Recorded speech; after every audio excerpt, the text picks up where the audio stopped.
भारताचे आंतरराष्ट्रीय बाजारातील वजन गेल्या काही वर्षांपासून झपाट्याने वाढताना दिसतंय.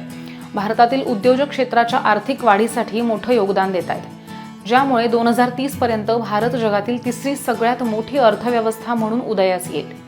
देशामध्ये अब्जाधीशांच्या संख्येमध्ये विक्रमी वाढ झाल्यानं आंतरराष्ट्रीय पातळीवरती देशाची प्रतिमा चांगलीच उंचावली आहे. देशामध्ये सध्या 217 अब्जाधीश आहेत, त्याच्यापैकी 84 जणांची ह्या यादीमध्ये नव्यानं भर पडली आहे. त्यामुळे भारत हा सर्वाधिक अब्जाधीश असलेल्या देशांच्या यादीमध्ये आता तिसऱ्या क्रमांकावरती पोहोचलाय. हेनली अँड पार्टनर्सच्या गेल्या वर्षीच्या रिपोर्टनुसार 2024 मध्ये जगातील टॉप 50 श्रीमंत शहरांमध्ये मुंबई आणि दिल्ली अनुक्रमे 24व्या आणि 37व्या स्थानावरती होतं. यातनंच हे भारतातील श्रीमंत व्यक्तींची वाढती संख्या पुन्हा एकदा अधोरेखित करतं. विशेष म्हणजे भारताची आर्थिक राजधानी मुंबईनं बीजिंगला मागे टाकत बिलिनियर्स कॅपिटल ऑफ आशियाचा मान पटकावलाय.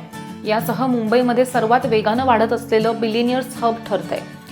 याबरोबरच हुरूनच्या रिपोर्टनुसार मुंबई जगातलं तिसरं सर्वात श्रीमंत शहर बनलंय. 2014 मध्ये भारतातील 100 अब्जाधीशांची एकूण संपत्ती गेल्या वर्षीच्या शेअर बाजारातील तेजीमुळे 300 अब्ज डॉलरहून अधिकनं वाढून 1.1 ट्रिलियन डॉलरवरती पोहोचली आहे. यातच आता नवीन वर्षाच्या सुरुवातीलाच फोर्ब्सनं जानेवारी 2025 पर्यंत जगातील श्रीमंत लोकांची यादी जाहीर केली आहे आणि ह्या यादीतील भारतीयांची नावं आज आपण बघणार आहोत. रिलायन्स इंडस्ट्रीजचे चेअरमन मुकेश अंबानी हे यादीमधलं पहिले भारतीय ठरलेत, तर जागतिक क्रमवारीमध्ये त्यांचा 18वा क्रमांक लागतो.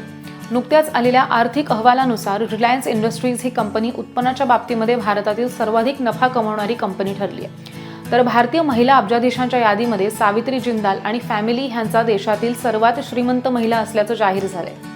त्यांची संपत्ती 38.5 अब्ज डॉलर इतकी आहे. तर डी मार्टचे संस्थापक राधाकृष्ण दमानी हे 31.5 अब्ज डॉलर्सच्या संपत्तीसह 2025 मधले सर्वात श्रीमंत व्यक्तींपैकी एक ठरलेत.